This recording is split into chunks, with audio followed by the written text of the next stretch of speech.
ఒక వ్యక్తి రక్షణ పొందిన తర్వాత కూడా పాపము చేత శోధించబడతాడు. ఇంకా నాకు శోధన ఏం రాదండి, నేను రక్షణ పొందేశాను కాబట్టి I'm free, totally free, full white dress అనుకోవడానికి లేదు. పాపం ప్రతిరోజు ఏం చేస్తుంటారు, మనిషిని శోధిస్తుంది. ఎందుకు ప్రార్థన, ఎందుకు వాక్యం, ఎందుకు ఆదివారం దేవుని ముందరికి రావాలి?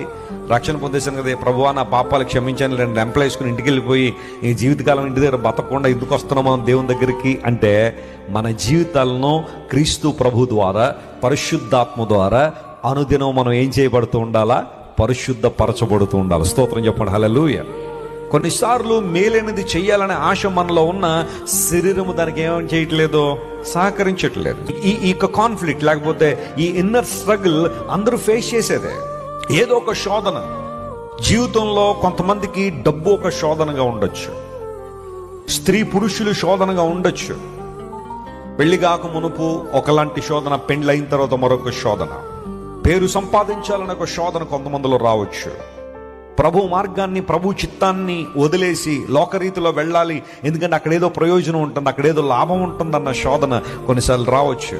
నువ్వు ప్రభువుని అంగీకరించావని చెప్పి శోధనలు రావని బైబిల్ చెప్పట్లేదు. ఆ స్ట్రగుల్ ఉంటుంది, ఆ భయంకరమైన పోరాటం జరుగుతూ ఉంటుంది.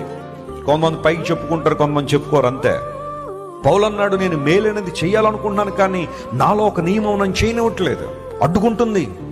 అనగా పాప బంధకాల నుంచి మనం విడుదల పొందాము, అయితే పాపపు శక్తి మనతో ఏం చేస్తుందో ప్రతిరోజు పోరాడుతూ ఉంటుంది.